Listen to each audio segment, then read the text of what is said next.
재미있는 수학 강연 청해 듣는 400조 수학인데요. 오늘도 역시 민성호 선생님께서 준비해 주셨죠. 예, 1학년 2학기 수학 이제 끝단원인데요. 네. 그 시계 보기하고 규칙 찾기거든요.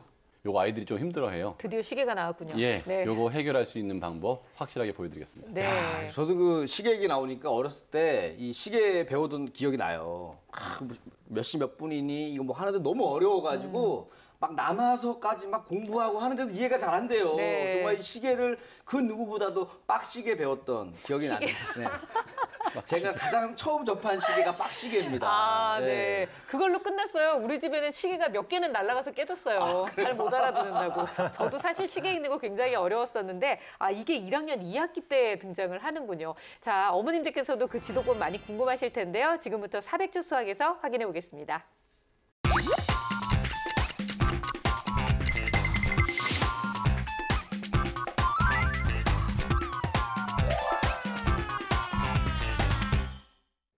(1학년 2학기) 수학지도법 그 세 번째 시간입니다.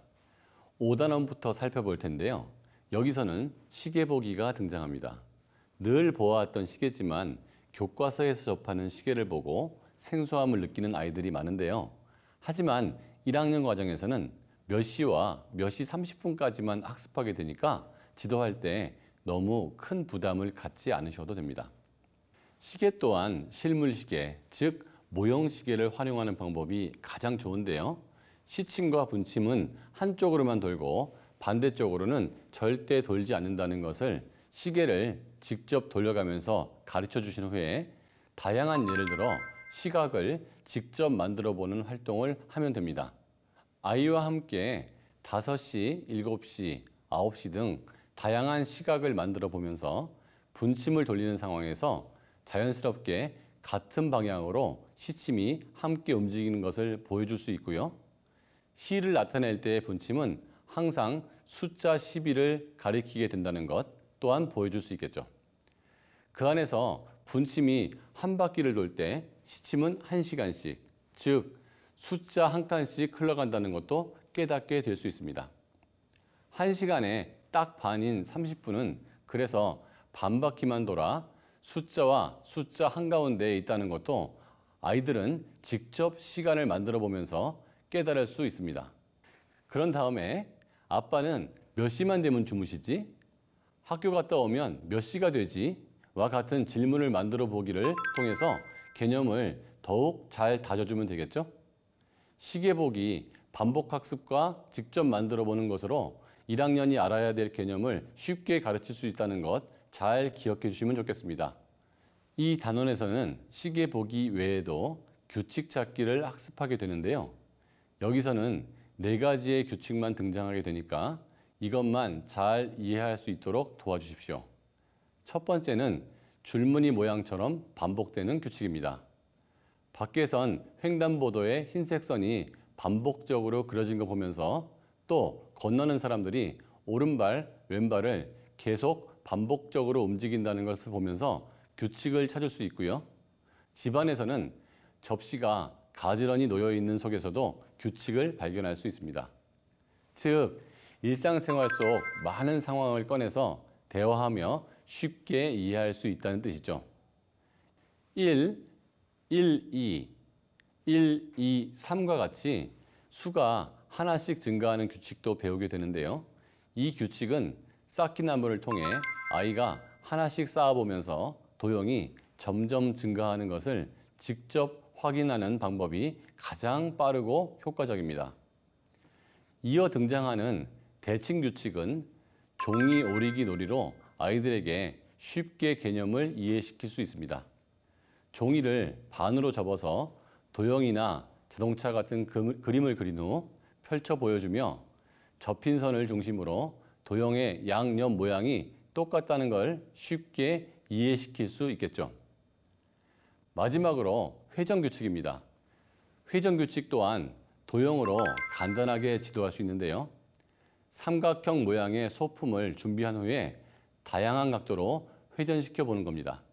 아이는 오른쪽으로 회전한 모양, 왼쪽으로 회전한 모양, 그리고 180도 회전한 모양이 다 다르다는 걸 알게 되며 회전에 대해 쉽게 이해할 수 있을 겁니다. 이렇게 몇 가지 패턴을 이해하고 자녀에게 일상 속 현상이나 실물로 규칙 찾기를 지도한다면 게임을 하듯 쉽게 아이들이 재미있게 받아들일 수 있다는 것 기억해 주십시오. 다음 단어는 1학년 수학의 마지막 단원인 덧셈과 뺄셈입니다. 이번 단원에서는 연산에서 아주 중요하다고 일컬어지는 받아올림과 받아내림의 기초를 학습하게 되는데요. 몇과 몇을 더하여 10몇이 되는 덧셈, 10몇에서 몇을 빼서 몇이 되는 뺄셈을 공부하게 되죠. 이 학습은 향후 배울 두 자릿수의 덧셈과 뺄셈은 물론 큰 수의 덧셈과 뺄셈의 원리와 동일하기 때문에 아주 중요합니다. 받아올림과 받아내림 또한 대화 속에서 친숙해지는 것이 가장 좋을 텐데요. 예를 들어 엄마는 간식으로 쿠키를 6개 먹을 거고 너는 5개를 먹을 거야. 그러면 모두 몇 개일까? 또는 내가 먹는 쿠키의 개수는 엄마가 먹는 쿠키의 개수보다 몇 개나 더 많을까? 이런 문답을 통해서 쉬운 연산이 가능하고요. 아이가 이해를 잘 한다면 엄마가 먹는 쿠키 6개와 내가 먹는 쿠키 5개를 더한 다음에 3개를 덜어내서 동생한테 주면 몇 개일까? 와 같은 물음을 통해 확장된 지도도 가능합니다. 구슬 모으기 놀이처럼 실물을 이용하는 경우 이해하기 쉽겠죠?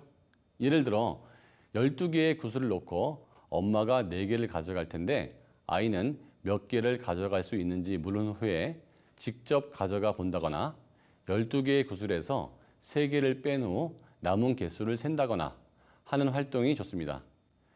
2개의 주사위로 빙고를 하는 게임도 있습니다. 2개의 주사위를 던져 나오는 수의 합 또는 차를 아이에게 말하게 하고 빙고판에서 하나씩 지어가는 게임을 통해서 덧셈과 뺄셈을 쉽게 익히도록 하는 거죠. 이런 재미있는 방법으로 반복 훈련을 한다면 우리 아이의 연산 문제 없을 겁니다. 가르치는 엄마와 배우는 아이 모두 처음인 초등학교 1학년 수학, 무조건적인 외우기 학습보다는 일상생활 속에서 재미있는 놀이를 통해 아이들의 수학 흥미를 높여주십시오. 그러면 완벽하게 1학년을 마무리하고 2학년을 맞이할 수 있을 겁니다.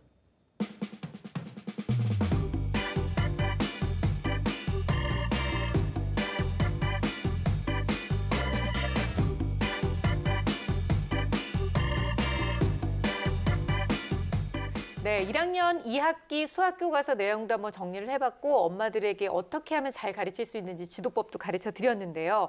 시계 보기를 가르치는 게 사실 연산 가르치는 것보다 더 어렵다라고 부모님들이 많이 느끼고 또 얘기하시는데 이 방법을 좀 활용하면 도움이 많이 될 것 같아요.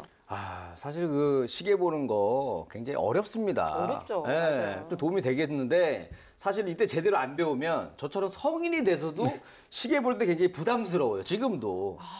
요즘도 그래요? 이걸 어떻게 하면 좋아? 그래서 네. 시계는 거의 뭐 패션으로만 차고 네. 시간은 늘 그 스마트폰으로 봅니다. 근데 이게 어려운 거를 아이들이 그 너무 저학년에 그 일찍 배우는 거는 좀 무리수가 있지 않을까 이런 걱정이 좀 돼요, 선생님. 1학년 때 그런 걸 배우는 이유 중에 하나가 아이들이 선생님한테 지금 몇 시예요? 몇 교시예요? 이런 것들을 질문을 많이 해서 사실 시간에 대한 궁금증이 많이 있거든요. 네, 다만 10진법도 사실 쉽지 않은데 그럼요. 거기 12진법, 60진법까지 나오니까 아이들은 시계에 대한 얘기가 나왔을 때 바로 이해하지 못하는 게 당연하다라는 마음을 엄마들이 좀 갖고 있으면 너그러워질 텐데 이거를 왜 모르느냐는 마음으로 접근하면 아이들이 더 힘들어할 수 있다는 사실 잊지 않았으면 좋겠고요. 특히 예를 들어서 6시에서 7시로 넘어가는 6시 반을 봤을 때 네. 6시 30분 이게 7시 30분인지 6시 30분인지 맞아요. 요거 헷갈려하는 아이들이 굉장히 많거든요. 그때는 반드시 시계를 돌려가면서 야 6 지났다. 그리고 반 왔다. 아직 7 안 왔다. 그렇게 보여주면서 6시 30분이라고 알려주면 네네. 대부분의 아이들이 이해가 되고 한두 번만 이걸 하면 그다음부터는 이런 거에 대한 헷갈리는 건 없어집니다. 한두 번 해서는 안 되던데요. 규칙 찾기 같은 경우에는요, 오히려 집에서 일상생활에서 해볼 수 있는 그런 거리가 훨씬 많은 것 같아요, 선생님. 뭐 숟가락, 젓가락 여러 가지 활용할 게 많잖아요. 그럼요. 학교보다 가정에서 훨씬 더 규칙 찾을 것들이 많은데요. 뭐 예를 들면은 옷 중에서 위에 입는 옷과 아래에 입는 옷을 아, 네. 분류하자. 그래서 이제 위도과 아래 바지나 치마로 나뉘어도 좋고요. 근데 중요한 건 이렇게 규칙을 따라서 분류를 하고 나면 이거에서 얻은 결론을 가지고 응용을 하는 연습을 하면 훨씬 더 수학적 사고력이 향상되거든요. 예를 들면 옷을 분류했더니 윗옷이 되게 많아요. 그러면 옷장의 넓은 부분에는 뭘 넣어야 될까? 윗옷을 넣고, 그치? 네. 작은 부분에는 아래옷을 넣고. 가정에서 이렇게 규칙성을 찾고 대칭을 찾는 것은 너무 많아요. 그래서 네. 많이 조금만 관심 가지면 쉽게 찾을 수 있습니다. 그러니까 보면 지금 저 얘기 듣고 나서 이 세트장도 한번 봤거든요. 네. 그러니까 일단은 약간 바닥도 약간 좀 그런 규칙성이 있는 것 같고, 그다음에 우리 그 선생님 그 셔츠 있잖아요. 네. 셔츠 모양 꽃무늬가 아, 규칙이 있어요. 보니까는 뭐 반복, 증가, 대칭, 회전 다 있습니다. 그리고 좀 감탄사 날리고 계신 네. 우리 민성원 선생님의 이 모공에서도 전 규칙성을 찾았어요. 여기에서도 반복, 증가, 대칭, 회전까지 왜 목 둘레로 이렇게 쫙 가거든요. 그래서 모든 게 다 있구나. 이 주변에 너무나 많이 있다는 걸 알 수 있었습니다. 아유, 네. 정말 훌륭합니다.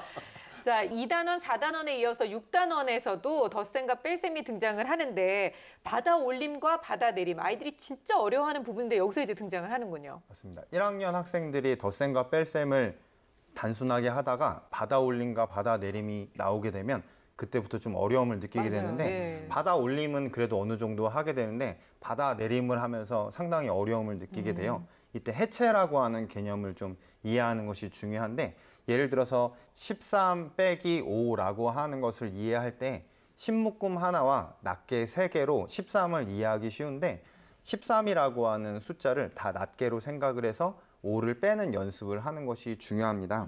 그리고 10의 보수 개념을 명확하게 알고 있어야지만 받아 올림과 받아 내림에 대한 이해를 할 수 있을 텐데요. 예를 들어서 8 더하기 4라고 하는 개념을 할 때 그냥 8 더하기 4라고 하는 것이 아니라 8 더하기 2 더하기 2라고 하는 개념으로 8과 2를 하나의 묶음으로 만들 수 네. 있도록 해주는 연습을 하는 것이 중요합니다. 근데 이 부분이 그냥 숫자로 그다음에 그 종이에 글로 써서는 잘 이해가 안 되는 부분이 있기 때문에 상가지나 연결 큐브나 아니면 동전이나 단추 같은 것들로 눈으로 보여주면서 실물을 통해서 연습하는 과정이 너무 유치하거나 이거는 무시해도 돼라고 생각하실 수 있는데, 그 부분이 너무나 중요하기 때문에 그렇죠. 부모님께서는 네. 1학년 아이들을 지도하실 때는 실물로 지도하는 것이 중요한 부분이라고 이야기할 수 있습니다. 갑자기 받아내림 얘기하니까 뭘 자꾸 10의 자리에서 돈을 꿔서 자꾸 이렇게 하라고 그랬던 생각이 나요. 어렸을 때. 아이들한테는 그게 더 이해가 잘 안 되고 어려웠던 것 같은데 어차피 고학년이 되면 수학은 더 어려워지고 또 아이들이 제대로 공부를 하지 않았을 때 당황할 수도 있으니까요. 저학년 때부터 정말 기초부터 튼튼하게 해주는 노력이 반드시 필요하겠다라는 생각이 듭니다. 자, 몇 주 동안 함께한 1학년 엄마 지도법 여러분들께 많은 도움이 됐길 바라고요. 400초 수학을 통해서 좀 알고 싶었던 수학적인 궁금증이 있으시거나 내 아이의 수학 고민이 있으신 분들 저희 홈페이지를 통해서 여러분들의 사연 많이 남겨주시기 바랍니다. 오늘 수학은 여기까지고요. 저희는 다음 시간에 다시 찾아올게요. 감사합니다.